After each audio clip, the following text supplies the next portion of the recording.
नमस्कार, जोहार। संथाल हुल एक्सप्रेस में आपका स्वागत है।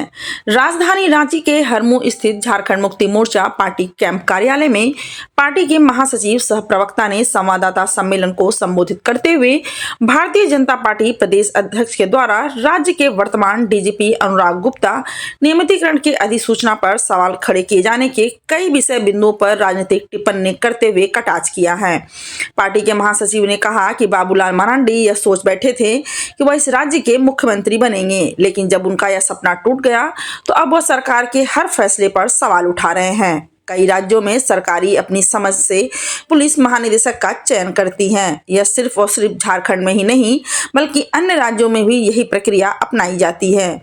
जहां पर भाजपा शासित राज्य है वहां की सरकार भी पुलिस महानिदेशक की नियुक्ति खुद ही करती है। फिर झारखंड सरकार के फैसले पर सवाल क्यों? उन्होंने बाबूलाल मरांडी पर पंच मारते हुए कहा कि आपको जनादेश विपक्ष में बैठने के लिए मिला है, इसलिए इसी भूमिका में रहिए। सुप्रीमो भट्टाचार्य ने सुप्रीम कोर्ट का हवाला देने पर भी बाबूलाल मरांडी को कहते हुए कहा कि आप सुप्रीम कोर्ट की बात करते हैं, लेकिन सुप्रीम कोर्ट ने यह भी कहा है कि भाजपा अपना प्रतिपक्ष का नेता तय करे।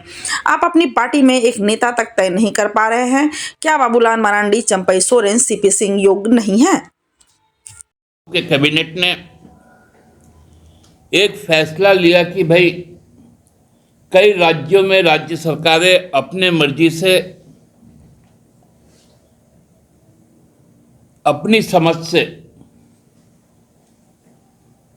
पुलिस के सर्वोच्च पदाधिकारी पुलिस महानिदेशक का चयन करती है और पदस्थापन करती है। यह केवल झारखंड में लिया गया फैसला नहीं, हमारे पड़ोसी कई राज्यों में, चाहे वो पश्चिम बंगाल हो,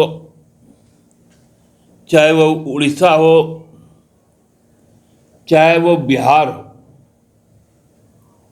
चाहे वो यूपी हो, जहां कई राज्यों में भाजपा की सरकारें हैं, वहां पर पुलिस महानिदेशक की नियुक्ति वहां के सरकार के द्वारा की जाती है। उसी प्रकार इवन जो दक्षिण के राज्य, तमिलनाडु हो, कर्नाटका हो,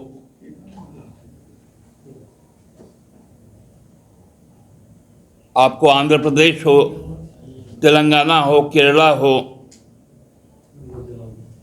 वहां पर भी की जाती है।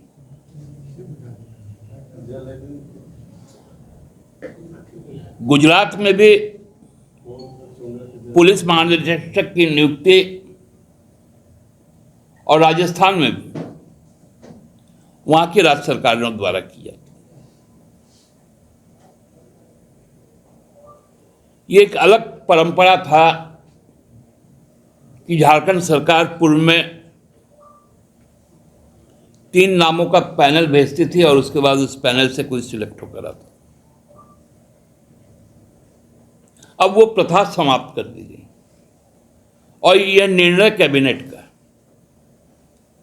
और कैबिनेट का निर्णय इसलिए है क्योंकि इस कैबिनेट को जनादेश प्राप्त है।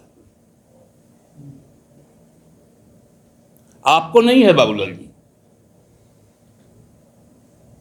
आपको जनादेश है विपक्ष में बैठने का। साथ साथ जनादेश ये भी है, और आप सुप्रीम कोर्ट का हवाला दे रहे थे। सुप्रीम कोर्ट ने कहा कि भाजपा को नेता प्रतिपक्ष चुन लेना चाहिए। बाबूलाल जी, सुप्रीम कोर्ट के कहने के बाद आप नेता प्रतिपक्ष क्यों नहीं बना पा रहे?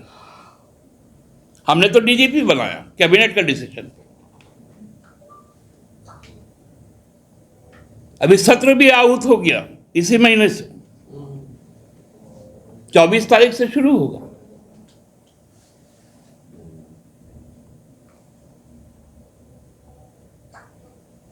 और 18-19 दिन है। आप एक नेता नहीं चुन पा रहे। मैं तो कहूंगा कि सुप्रीम कोर्ट के उस आदेश का अब हाई कोर्ट स्वतः संज्ञान ले कि विपक्ष का नेता क्यों नहीं बना पा रही। क्या बाबूलाल जी योग्य नहीं है? क्या चंपा सोरेन जी योग्य नहीं है?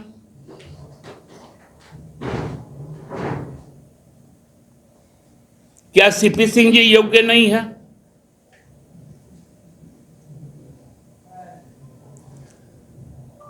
ऐसी कौन सी उनकी मजबूरी है?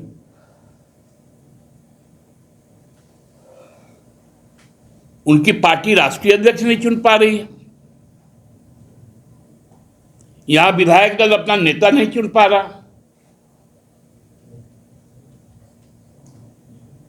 और बाबूलाल जी को कैबिनेट के डिसीजन से तकलीफ हो रहा।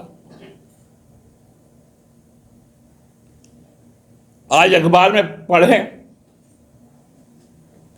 मुख्यमंत्री ने केंद्र सरकार को ब्यौरा भेजा था 1,36,000 करोड़ का। सार्वजनिक रूप से सरकार और पार्टी ने बताया था कि 1,36,000 करोड़ रुपए किस चीज का है। आप उस पर फिर से बोलते हैं क्योंकि वो आपको बने रहना है अखबार में, 2 कॉलम न्यूज आ जाए, टीवी में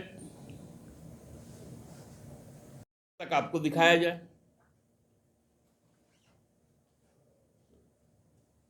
इसके लिए यदि राजनीति करती है तो फिर आपको मुबारक हो। आप बताइए, आपको कैबिनेट में आप ओबीसी आरक्षण क्यों घटा दिए थे? क्योंकि बिहार सरकार में तो हमको 27% आरक्षण था, और आपने बिहार सरकार के नियमावली को आप ही के कैबिनेट ने राज्य गठन के बाद आत्मसात किया था।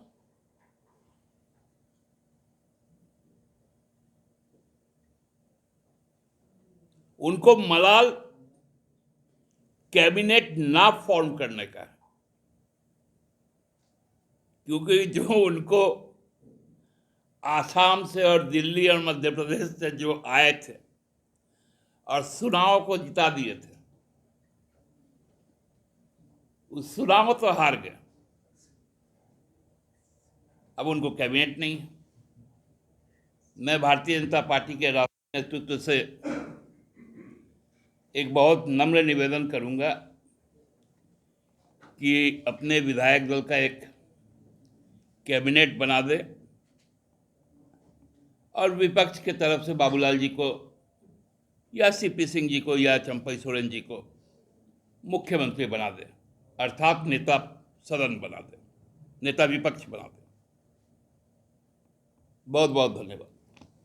बीजेपी कह रही है कि ना चाहते हुए भी प्रेस कॉन्फ्रेंस करते हैं ताकि उनकी जगह बनी रहे राजनीति में। ऐसा ही आज एक press conference Bharatiya Janata party के प्रदेश अध्यक्ष आदरणीय बाबूलाल मरांडी जी की तरफ से हुआ। काफी चिंतित दिखे। चिंता इस विषय का था कि जो अरमान पाले हुए थे कि हेमंत बिश्व शर्मा और शिवराज सिंह चौहान यहाँ प्रवास करके बाबूलाल जी को मुख्यमंत्री बनाएंगे और उसके बाद उनके द्वारा इस राज्य का संचालन होगा, कैबिनेट में निर्णय लिए जाएंगे और कैबिनेट के निर्णय का अनुपालन होगा। लेकिन जब सपना चकनाचूर हो जाता है तो लोग कई तरह के बहाने ढूंढने लगते हैं। पहले कहा गया कि हम लोग सरकार को सहयोग करना चाहते हैं बाबूलाल जी ने तो हनीमून कहा था। उनको ये शब्द हमेशा से पसंद है कि सरकार का भी हनीमून पीरियड है, ये समाप्त होने के बाद हम कुछ बोलेंगे। और आज उन्होंने कहा कि हम ना चाहते हुए भी बोल रहे हैं। बाबूलाल जी खुद इस राज्य के प्रथम मुख्यमंत्री रहे हैं और कैबिनेट में कई फैसले उनके द्वारा लिए गए। उन फैसलों में एक फैसला ये भी था कि ओबीसी का आरक्षण को घटाया जाए।